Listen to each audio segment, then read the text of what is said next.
انہوں نے اپنی جو انہوں نے ایک رپورٹ مرتب کی ہے، وہ رپورٹ انہوں نے اسرائیلی فوج کی رپورٹ سے جو ہے وہ نتائج اخذ کر کے اور ڈیٹا لینے کے بعد اینالائز کر کے تیار کیا، اور وہ ہارورڈ یونیورسٹی میں بھی کہیں انہوں نے جمع کرائی ہے۔ اس میں ان پروفیسر نے یہ بتایا ہے کہ 7 اکتوبر، یعنی 2 سال پہلے جب یہ اٹیک کیا تھا، یا 3 سال پہلے، وہ 2 سال پہلے، وہ کہتے ہیں کہ 7 اکتوبر سے اب تک 3,77,000 فلسطینیوں کو شہید کیا جا چکا ہے، جس میں بچے بھی ہیں بڑی تعداد میں۔ ابھی صرف پچھلے 2-4 مہینے 5 مہینے میں دیکھ لیں کتنے بچے شہید ہوئے ہیں۔ گزشتہ روز کی کارروائی دیکھ لیں کیا ہو رہا ہے۔ ایران پر حملوں کے ساتھ ساتھ وہ اسرائیل غزہ میں بھی اپنی کارروائیاں جاری رکھے ہوئے تھا روزانہ کی بنیاد پر۔ پہلے تو وہ کہتے تھے کہ یہ حماس ذمہ دار ہے، وہ خاتون جن کا بھی میں نے تذکرہ کیا وہ بھی یہ کہہ رہی تھی کہ یہ حماس ہیومن شیلڈ کے طور پر استعمال کر رہی ہے۔ حماس کتنی رہ گئی ہے؟ آپ نے اس کی مرکزی قیادت مار دی، خود آپ نے کلیم کیا، آپ نے دوسری جماعتوں کا تذکرہ بھی کوئی نہیں کیا۔ اب حماس کے پاس کتنی قوت رہ گئی ہے جو وہ ہیومن شیلڈ کے طور پر استعمال کرے گی؟ اور کہاں ہے وہ ہیومن شیلڈ؟ ساری دنیا سوال کر رہی ہے، ہاسپٹلس کیا ہیومن شیلڈ ہیں؟ آپ نے ہاسپٹل میں مریض مار دیے، چھوٹے چھوٹے بچے، گود کے بچے کیا دہشت گرد ہیں؟ آپ نے وہ مار دیے۔ یہ ایک مائنڈ سیٹ کی بات ہے، یہ ایک فینومینا کی بات ہے۔ فینومینا کیا ہے؟ یہودی اپنے سامنے یہ جو زائنسٹ ہیں، میں تمام یہودیوں کو نہیں کہتا کیونکہ یہ پروفیسر بھی یہودی ہیں جنہوں نے یہ رپورٹ بنائی، اور آج یہ ایک اور رپورٹ بھی آئی ہے کہ جو یہودیوں کی بڑی تعداد جو ہے وہ اب آواز اٹھانا شروع ہو گئی ہے، وہ کہتے ہیں کہ یہ فلسطینیوں کا قتل عام روکا جائے، یہ نسل کشی ان کی روکی جائے۔ یہ پرابلم ہے، اور اسی پرابلم میں گزشتہ روز جو ہے وہ ایک کشتی سامان لے کر پہنچی تھی غزہ، امدادی سامان، اس کشتی پر حملہ کیا اور اسرائیل نے اس کو قبضے میں لے لیا۔ اس کے بعد پرسوں کی بات ہے کہ 2 روز پہلے کی، کہ کچھ ایڈ وہاں پہنچائی گئی اور اسرائیلی طیاروں نے اسے بم کیا اس ایڈ کو، اور وہ کھانے کے قابل نہیں رہی۔ اور کل وہ ایک ویڈیو جاری کر کے یہ کہہ رہے تھے کہ دیکھیں ہم تو ایڈ گرا رہے ہیں، ایڈ نہیں گرا رہے تھے اسرائیلی طیارے، بم گرا رہے تھے۔ یہ اب اس میں ٹرمپ صاحب کہتے ہیں جی اب میں نے تو $60 بلین دیے غزہ میں، لوگوں کو کیوں نہیں پہنچی امداد؟ بھائی آپ وہ جو قتل و غارت ہو رہی ہے، آپ اس کے ذمہ دار ہیں، آپ اس نسل کشی کی پشت پناہی کر رہے ہیں، کیونکہ آپ جو ہے وہ اسرائیلی وزیر اعظم کو جو اس نے کرپشن کی ہے، اس اسرائیلی عدالت میں اس کا کیس ہے، آپ اس سے بھی اس کو بچانا چاہتے ہیں۔ کیوں بچانا چاہتے ہیں آپ اس کو؟ کیا کوئی نہ کوئی تو مفاد ہے نا؟ یہ نیو کونس کا تو پرابلم سمجھ میں آتا ہے، لیکن ٹرمپ کا پرابلم کیا ہے یہ ذرا سمجھنے میں مشکل ہے۔ امریکی پوری انتظامیہ یرغمال ہے۔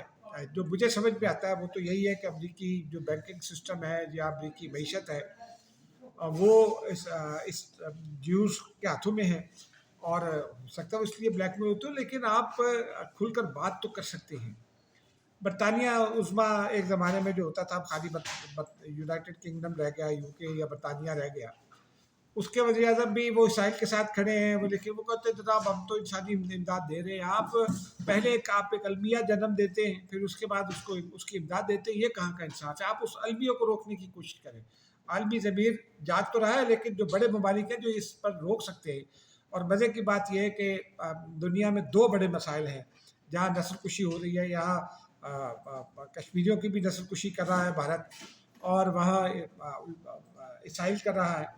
ان دونوں مسائل کی ماں برطانیہ ہے، یہ بات بھی سمجھنے کی ہے۔ برطانیہ میں بلکہ پورے یورپ میں اور امریکہ میں آپ ہولوکاسٹ پر اسٹوری نہیں کر سکتے۔ اب اس میں برطانیہ عظمیٰ کی جانب سے یہ کہا جاتا ہے جی ہم نے امداد دے رہے ہیں۔ بھئی پہلے آپ نے مسئلہ پیدا کیا، اب آپ اس کی امداد کس بات کی؟ آپ اس نسل کشی کو روکیں۔ آج ہی وہ جو نوجوان ہیں جو میرا ڈائر کے صاحبزادے ہیں اور نیو یارک کے میئر بننے والے ہیں، انہوں نے گزشتہ روز ایک ٹویٹ کیا تھا جس میں انہوں نے یہ WHO کی ایک رپورٹ کا حوالہ دیا ہے۔ انہوں نے کہا ہے کہ WHO نے یہ تسلیم کر لیا ہے کہ ہر 5 میں سے 1 بچہ غزہ میں وہ اسٹارویشن کا شکار ہو رہا ہے، وہ نسل کشی کا بھی شکار ہو رہا ہے، وہ غذائی قلت کا شکار ہو رہا ہے، یعنی اس کی جان کو خطرہ ہے۔ اور یہ بڑی امپورٹنٹ رپورٹ ہے۔ ورلڈ ہیلتھ آرگنائزیشن، اقوام متحدہ سب کوشش کر رہے ہیں۔ اسرائیلی وزیر اعظم کہتے ہیں اقوام متحدہ جھوٹ بول رہا ہے، امداد نہیں پہنچ رہی، حالانکہ وہ سچ بول رہا ہے اقوام متحدہ۔ لیکن کل 10 گھنٹے کے لیے کچھ کھولی گئی تھی ایئر اسپیس، تو وہ تھوڑی دیر میں بند کر دی گئی تھی، اس لیے کہ مصر کے اور باقی اور کچھ اور ممالک کے طیاروں نے، قطر کے طیاروں نے کچھ امداد وہاں پہنچائی، گرائی فضا سے۔ اس کے بعد جو ہے وہ فوراً بند کر دی گئی۔ اب یہ ڈھٹائی ہے اسرائیل کی، اور یہ اسرائیل کی ڈھٹائی اب یورپ میں ضمیر جاگتے جا رہے ہیں۔ فرانس جو ایک زمانے میں اسرائیل کا اتحادی سمجھا جاتا تھا، اس نے اسرائیل کو تسلیم کرنے سے اس نے یہ تسلیم کر لیا ہے کہ اسرائیل ایک مجرم ملک ہے، اسرائیل جرائم کر رہا ہے، جنگی، نہ صرف جنگی جرائم بلکہ انسانی جرائم بھی۔ اور انہوں نے ان کے جو صدر ہیں میخواں، انہوں نے اعلان کر دیا ہے اسرائیل کے مقابلے میں فلسطینی ریاست کو تسلیم کرنے کا۔ انہوں نے کہا کہ وقت آ گیا کہ ہم یہ تسلیم کر لیں اسرائیل فلسطینی ریاست کو۔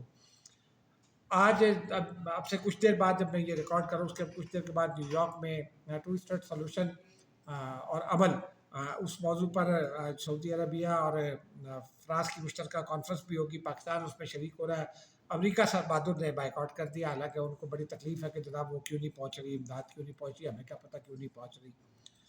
تو یہ بڑا امپورٹنٹ ہے، اس کو روکنا ہوگا۔ اس کو اگر آپ بطور طاقت نہیں روک سکتے تو بطور معاشی اقدامات روک سکتے ہیں۔ اسرائیل کی جو مصنوعات ہیں اس کا بائیکاٹ کر دیں، اسرائیل سے کی جو شپمنٹس ہیں ان کو لینے سے انکار کر دیں، تو سب ٹھیک ہو جائے گا۔ اس لیے کہ دنیا پیٹ سے سوچتی ہے، تو اسرائیل کے ساتھ تجارت بند کرنے کا سلسلہ شروع کرے، کوئی بڑا یورپی ملک شروع کرے تو شاید کچھ اور لوگ شروع ہو جائیں، عربوں کو بھی شروع کر دینا چاہیے۔ تو اس سے اسرائیل پر پریشر آئے گا، کیونکہ اسرائیلی عوام جب دیکھیں گے کہ وہ معاشی طور پر بھوکے مر رہے ہیں تو پھر اس کی خبر ہوگی۔ چلیے، اب یہ تو ہو گیا۔ اب اس میں بس دعا کی جا سکتی ہے کہ اللہ تعالیٰ فلسطینیوں کے حال پر رحم کرے اور ان کو نسل کشی سے بچائے۔ اللہ تعالیٰ کے علاوہ اور کوئی نہیں ہو سکتی۔ لیکن اس میں ایک امپورٹنٹ خبر ہے آج بریکنگ اسٹوری کے طور پر، وہ یہ ہے کہ ہالینڈ کی انٹیلیجنس ایجنسیز کی رپورٹ پر ہالینڈ کی حکومت نے اسرائیل کو اپنی نیشنل سیکیورٹی کے لیے خطرہ قرار دے دیا ہے۔ ہالینڈ جیسا ملک جو ہے وہ جب یہ فیصلہ کر سکتا ہے، فرانس یہ فیصلے کر سکتے، تو باقی دنیا کو کیا مسئلہ ہے؟ باقی دنیا کو بھی ان فیصلوں کی جانب بڑھنا چاہیے۔ اب آتے ہیں ناظرین پاکستان میں دہشت گردی کی جانب۔ گزشتہ روز تیرا کی وادی تیرا میں ایک بڑا بدقسمت واقعہ ہوا، اور اس میں میرا موقف یہ ہے کہ تحقیقات تو ہوئی نہیں۔ جو میں نے ویڈیو دیکھی اس میں وہ فوجی جوان اپنے بچاؤ میں کی کوشش کر رہے تھے، کیونکہ جو ان کی اسپیس تھی یا ان کا جو ہیڈ کوارٹر کی جانے کی جو جگہ تھی اس کی جانب لوگ بڑھ رہے تھے۔ اور فوجی، میں نے بعد ازاں اسٹیبلشمنٹ کے ذرائع سے بھی پوچھا، وہ یہ کہتے ہیں کہ فوجی قیادت یہ سمجھتی ہے کہ ان کے مطالبات بالکل جائز ہیں، تو وہ ان مطالبات کی بنیاد پر ان کی جانب کوئی حملہ کرنے کی کوئی گنجائش نہیں تھی۔ لیکن پہلے فائرنگ کا سلسلہ کہاں سے شروع ہوا، وہ جو ذرائع ہیں وہاں مقامی، وہ یہ کہتے ہیں کہ کچھ سویلینس تھے جنہوں نے فائرنگ کا آغاز کیا، اس کے جواب میں ان کو یہ کرنا پڑا۔ چلیے، اس کی تحقیقات ہونی چاہیے نا۔